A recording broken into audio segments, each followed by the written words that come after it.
Did you know? LittleBigPlanet went through 3 major changes between the initial pitch and the final game. In January 2006, Media Molecule created the first version of LittleBigPlanet, entitled Craft World. This version of the game was a 2D side-scroller featuring the character Yellowhead, and this was the idea that was originally pitched to Sony.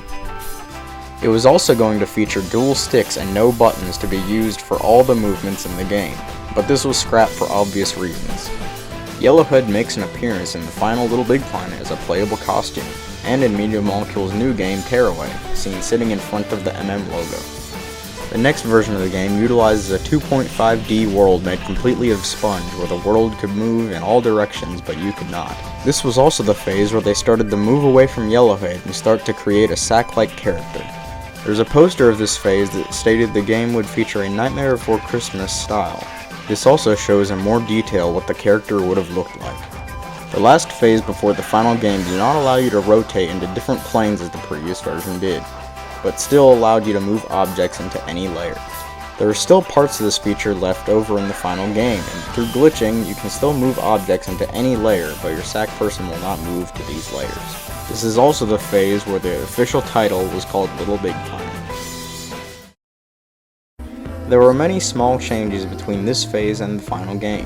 For example, the poppet originally did not exist. You had to jump to different paintbrushes and other tools to create. This had limited range, and a second player had to use a jetpack to let you edit areas out of your normal range of creating. The next poppet design was based on the PS3 cross-media bar and was scrapped because it wasn't fun to navigate. The last poppet design before the final had a similar functionality to the current one, but it had a more balloon shape. It would stay where you opened it instead of moving to the side of the screen. It did not have sections to distinguish costumes or stickers. The next change was the pod. It originally had a strange glass dome shape, and the pod itself went into the levels you selected to play. While the pod was like this, they also had a different intro sequence to the pod and an unknown narrator instead of Stephen Fry. Score bubbles used to appear as spherical sponges that would explode in a similar fashion to the splat animation in LittleBigPlanet 2 with a xylophone sound effect.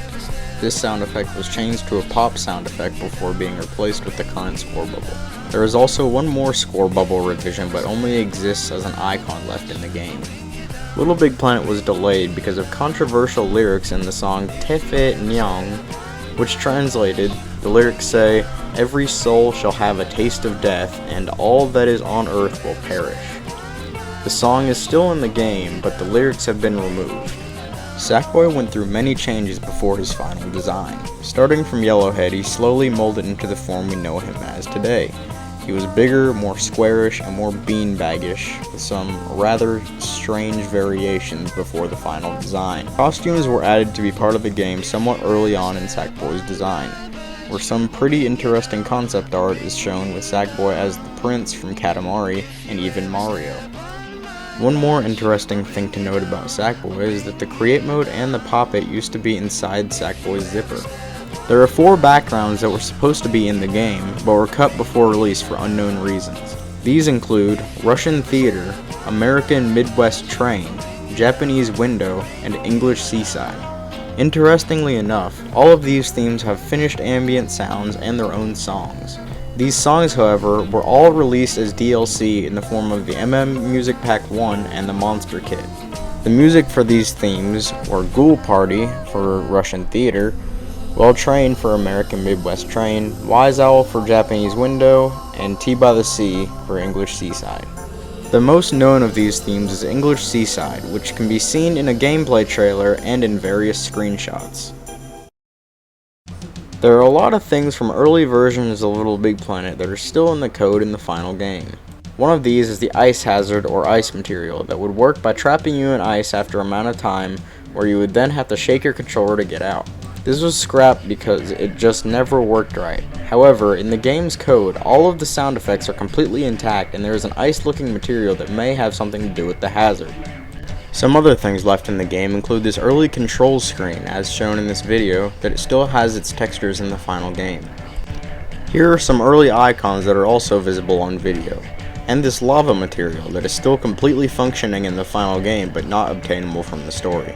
Other icons left in the game are a list of numbers with arrows that are divisible by 16, some early Poppet icons from the XMB style Poppet, some hand-drawn icons including a picture of a developer's head and the character from the movie Flubber, and Windows XP and OS X icons with a color wheel and fonts, pointing that the game's story levels were created on a computer instead of in the game itself. The Pog computer used to be simply called Pewter, as seen in various screenshots and pictures, but was changed before release.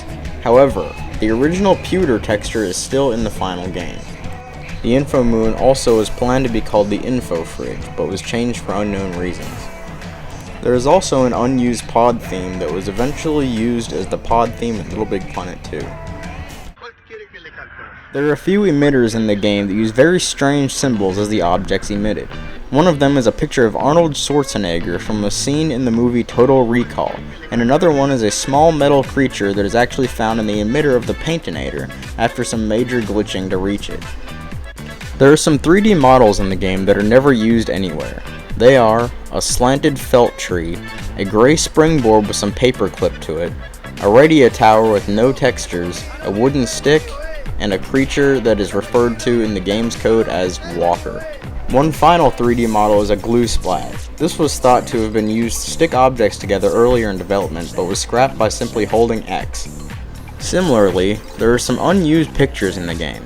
They are a blue square with symbols in it, an orange box that says position X, an odd shoe print looking shape, a faded globe, a water texture, a picture of a building with blue stuff below it, an early loading icon, a HUD test, and finally a knot. This knot could have been another connector like a piston or rod, but was most likely replaced with string.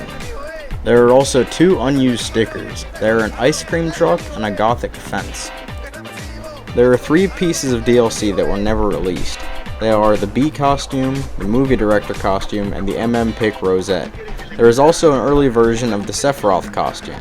This costume has been released, but has been updated, so the old version was never released. I will have more information on these in later videos. That's all for today, but don't forget to subscribe to Did You Know Gaming and follow Did You Know Gaming on Facebook and Twitter. Make sure to also check out didyouknowgaming.com, and if you like this video, check out our other videos. If you want to learn some useful glitches from LittleBigPlanet and other stuff, subscribe to my channel, and also follow me on Twitter at GlitchMaster7.